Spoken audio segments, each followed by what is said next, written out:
Dubai এবং ওমানের ঐতিহাসিক দ্বন্দ্ব এবং বুর্জ নাহার পার্ক সম্পর্কে আজকের ভিডিও। আমি যে জায়গাটাতে বসে আছি এটা হচ্ছে বুর্জ নাহার পার্ক, দুবাইয়ের ঐতিহাসিক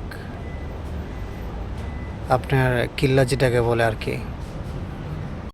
এই যে আমার সামনে যেটা আছে এটা হচ্ছে বুর্জ নাহার। মূলত এটা 1870 সালে নির্মিত হয় এবং এটি 3টি ঐতিহাসিক ওয়াচ টাওয়ারের মধ্যে একটি, যা পুরানো দুবাইকে রক্ষা করার জন্য তৈরি করা হয়েছিল।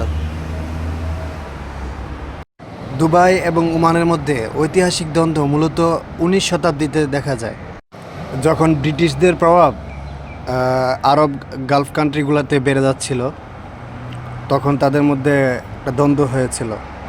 আপনাদের সাথে কথা বলতে বলতে ওই যে আমার একটা বন্ধু চলে আসছে। আরে বন্ধু, আসো আসো আসো আসো, আরে বাবু আসো আসো। আরে আরেকটা বাবুদি চলে আসতেছে।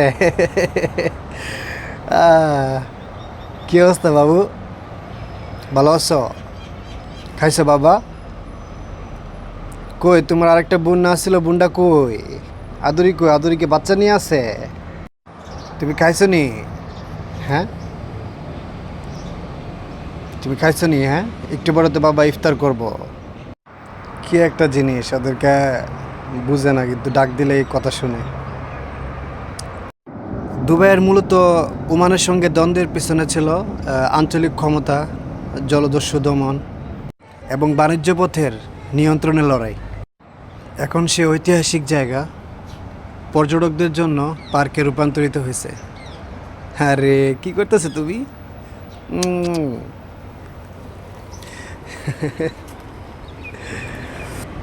দুবাই এবং ওমানের ঐতিহাসিক দ্বন্দ্ব মূলত 19 শতকে বেশি প্রকট ছিল, যখন ব্রিটিশদের প্রভাব বিস্তার করছিল এই অঞ্চলে।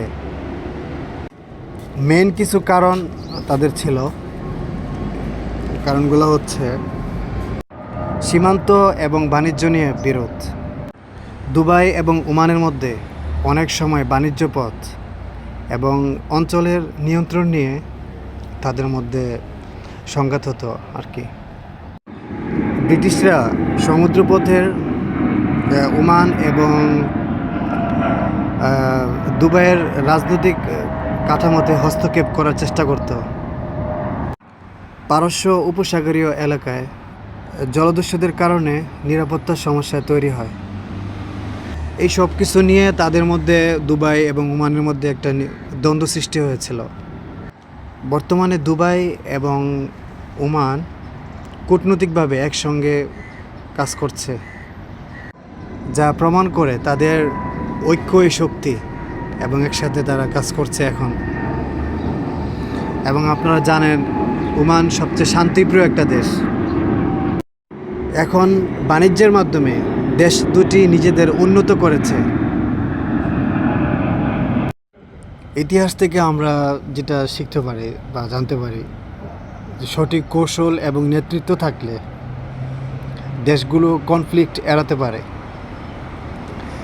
এখন দুটা দেশই খুব শান্তিপ্রিয় একটা দেশ, তাদের মধ্যে এখন আর কোনো ঝামেলা নেই।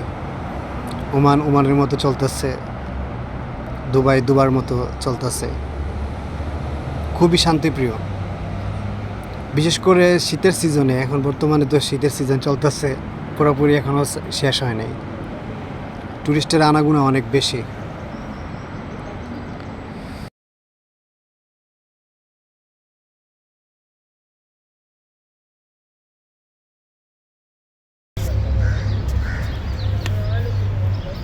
কি করো এখন?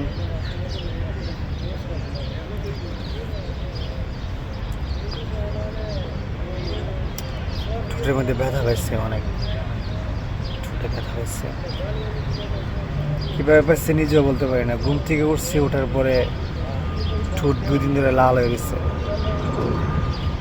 কথা বলতেও কষ্ট হইতেছে অনেক। কী করার, যেভাবে সেভাবে থাকতেই পারবো।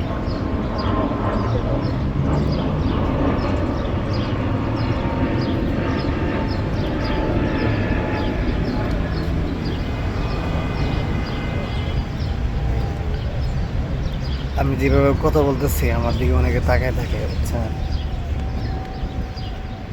বিশেষ করে বাঙালি যারা আছে এরা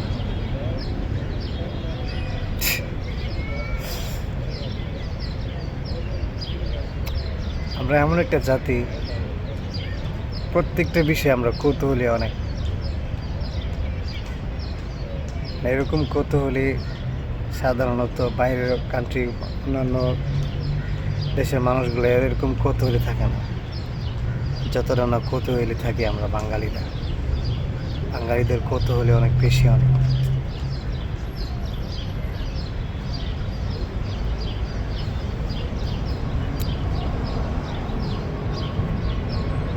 থাকতে হবে এখানে আধা ঘন্টা 1 ঘন্টার মধ্যে বসে রাত্রে কিছু ডায়লগ আছে, ওই ডায়লগগুলো কিছু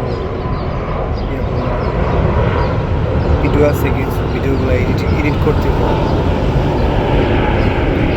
আবার কোরআন শরীফ আছে, কোরআন শরীফ পড়তে হবে। জিকির আজকার আছে, 5:20 দিকে আবার ইফতার দিবে।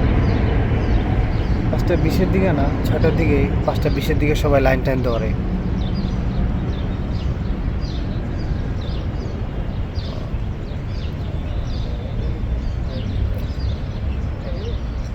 ঠিক আছে, ভালো থাকবেন সবাই, আমার জন্য দোয়া করবেন। আল্লাহ হাফেজ।